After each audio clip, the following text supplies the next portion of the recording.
आप शुक्ल जी द्वारा लिखे गए निबंध मित्रता को पढ़ चुके हैं। पिछले दिनों हमने इस पाठ के कुछ भाग को पढ़ा है। आज हम आगे देखते हैं। कुसंग का ज्वर सबसे भयानक होता है। यह केवल नीति और सद्वृत्ति का ही नाश नहीं करता, बल्कि बुद्धि भी क्षय करता है। कुसंग अर्थ है बुरी संगति। ज्वर आदत। ज्वर का अर्थ वैसे बुखार होता है, लेकिन यहाँ जिस संदर्भ में इसकी बात की गई है वो आदत है। तो कुसंग का ज्वर सबसे भयानक होता है। बुरी संगति की जो आदत है वो बहुत भयानक होती है। यह केवल नीति, हमारे नियमों, नैतिक नियमों और सद्वृत्ति का अर्थ है, वृत्ति का अर्थ होता है आचरण, और सद अच्छे आचरण का ही नाश नहीं करता, बल्कि बुद्धि का भी क्षय करता है। क्षय का अर्थ होता है नष्ट होना। तो ये जो बुरी संगति है वो केवल हमारे अच्छे आचरण को ही समाप्त नहीं करती, बल्कि धीरे धीरे हमारी बुद्धि को भी नष्ट करती चली जाती है। किसी युवा पुरुष की संगति यदि बुरी होगी तो वह उसके पैरों में बंधी चक्की के समान होगी, जो उसे दिन दिन अवनति के गड्ढे में गिराती जाएगी। यदि कोई युवक है और उसकी संगति बुरी है तो उसका जीवन जो है वो आगे अवनति, पतन की ओर ही आगे बढ़ता चला जाएगा, वो उन्नति नहीं कर पाएगा। और यदि संगति उसका साथ जो है, उसके मित्र जो हैं वो अच्छे हैं, तो सहारा देने वाली बाहु का अर्थ है भुजा, सहारा देने वाली भुजा के समान होगी, जो उसे निरंतर उन्नति की ओर उठाती जाएगी, अर्थात वो निरंतर अपना विकास करता चला जाएगा, अगर वो अच्छे मित्रों, अच्छे लोगों के बीच में रहता है। इंग्लैंड के एक विद्वान को युवा अवस्था में राज दरबार में जगह नहीं मिली। एक विद्वान है इंग्लैंड के, जब वो युवा थे तो उन्हें अवसर नहीं मिला, मिलते मिलते रह गया राज दरबार में रहने का। लेकिन इस बात पर वो ज़िंदगी भर अपने भाग्य को सराहता रहा। उन्हें दुख नहीं हुआ बल्कि प्रसन्नता हुई। बहुत से लोग इसे अपना बड़ा दुर्भाग्य समझते, कोई और होता तो वो दुखी होता, इसे अपना दुर्भाग्य समझता, परंतु ये प्रसन्न रहे क्योंकि ये जानते थे, वह अच्छी तरह जानता था कि वह बुरे लोगों की संगति में पड़ता। राज दरबार में अगर वो रहते तो ऐसे लोगों की संगति में उन्हें रहना पड़ता जिससे उनके आचरण का नाश ही होता, उनमें बुराइयां आती जो उसके आध्यात्मिक उन्नति में बाधक होते और जो उनका विकास वहाँ रहने पर बाधित होता। बहुत से लोग ऐसे होते हैं जिनके घड़ी भर के साथ से भी बुद्धि भ्रष्ट हो जाती है। कुछ लोग बड़े ही खतरनाक कहें या क्या कहा जाए कि हमारा उनसे बहुत कम समय के लिए संपर्क होता है, लेकिन जितने भी कम समय के लिए संपर्क होता है वो हमारे आचरण को इतना अधिक प्रभावित कर देते हैं कि उनका प्रभाव बहुत लंबे समय तक रहता है, क्योंकि उतने ही बीच में ऐसी ऐसी बातें कही जाती हैं जो कानों में न पड़नी चाहिए, जिन बातों को हमें नहीं सुनना चाहिए या जिन चीज़ों से हमारा संपर्क नहीं होना चाहिए, उस कम समय में ही उन बातों से हमारा संपर्क हो जाता है। चित्त पर ऐसे प्रभाव पड़ते हैं जिनसे उसकी पवित्रता का नाश होता है, और ऐसे समय में जिन बातों से हमारा संपर्क होता है उनसे हमारे मन पर ऐसा प्रभाव पड़ता है कि उससे हमारी पवित्रता का, हमारे हृदय की जो पवित्रता है वो नष्ट हो जाती है। बुराई अटल भाव धारण करके बैठती है, अर्थात एक बार बुराई से अगर हमारा संपर्क हो गया तो उसे फिर मिटाया नहीं जा सकता, कहीं ना कहीं वह हमें प्रभावित ही करती रहेगी। बुरी बातें हमारी धारणा में बहुत दिनों तक टिकती है, इस बात को प्रायः सभी लोग जानते हैं, अर्थात बुरी बातें जो है वो हमें बहुत जल्दी प्रभावित कर देती है।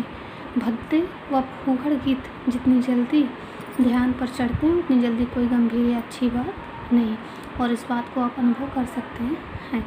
कोई भी गीत आप एक बार सुनते हैं, 2 बार सुनते हैं, आपको याद हो जाता है, लेकिन अगर आपको कोई अच्छी बात कही जाए याद करने के लिए, पढ़ने के लिए, तो आपको उसमें उतना आनंद नहीं आएगा। एक बार एक मित्र ने मुझसे कहा कि उसने लड़कपन में कहीं से एक बुरी कहावत सुन पाई थी, जिसका ध्यान वह लाख चेष्टा करता है कि न आए पर बार बार आता है, वह उसे भूल नहीं पा रहा है।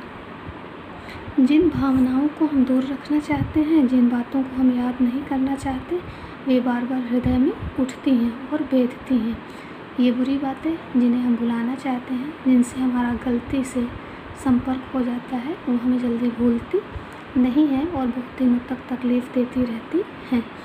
अतः तुम पूरी चौकसी रखो, इसलिए हमें सदैव सावधान रहना चाहिए।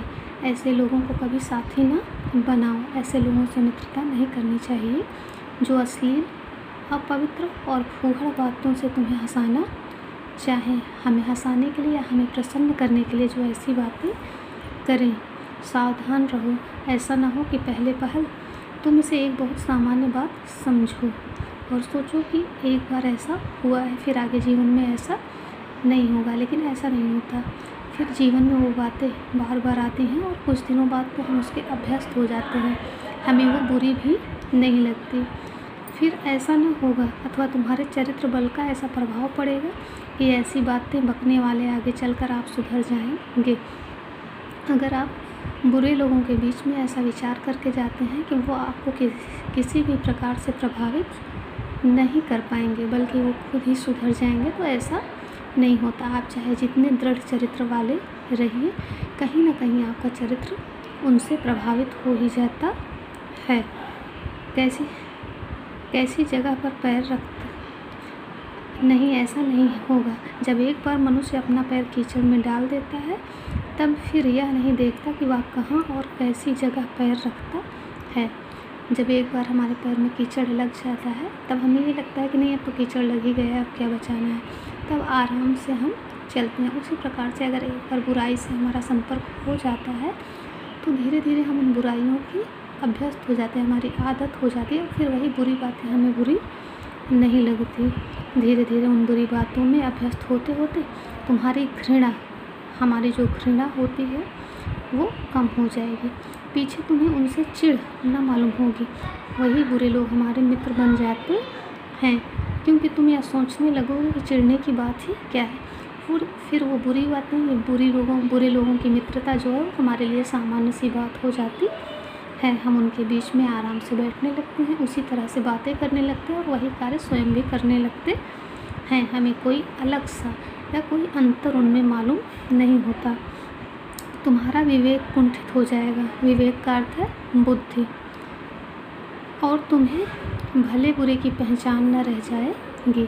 फिर हम अच्छे और बुरे लोगों में बहुत अंतर नहीं समझ पाते हैं। अंत में होते होते तुम भी बुराई के भक्त बन जाओगे। अतः हृदय को उज्ज्वल और निष्कलंक रखने का सबसे अच्छा उपाय यही है कि बुरी संगत की छूत से बचो। इसलिए अगर आप चाहते हैं कि आपका आचरण अच्छा हो, आप में बुराई ना आए, तो उसका मात्र यही एक उपाय है कि आप सदैव बुरे लोगों से दूर ही रहें। कभी मन में ऐसा विचार न लाएं कि आप नहीं दृढ़ चरित्र वाले हैं, आप पर ऐसी संगति का कोई प्रभाव नहीं पड़ेगा। ऐसा नहीं होता, कहीं ना कहीं हमारा आचरण प्रभावित हो ही जाता है। एक कहावत है, काजल की कोठरी में कैसो हो सयानो जाए। सयानो का अर्थ है यहाँ पर समझदार। तो काजल की कोठरी में कैसा ही सयाना या समझदार व्यक्ति जाए। एक लीक काजल की लागी है पर लागी है, उसे कहीं ना कहीं काजल लग ही जाएगा। तो ये संदर्भ में कहा गया है कि बुरे लोगों की संगति में चाहे जितना दृढ़ चरित्र वाला, समझदार, अच्छा व्यक्ति जाए, ये सोच कर जाए कि उसकी संगत से बुरे लोग सुधर जाएंगे, ऐसा नहीं है, बल्कि कहीं ना कहीं उसका स्वयं का चरित्र जो है वो प्रभावित होगा। इसलिए हमें जीवन में सदैव ये कोशिश करनी चाहिए कि हमारी मित्रता, हमारी संगति अच्छे लोगों से हो, हम अच्छे लोगों के बीच में ही रहें।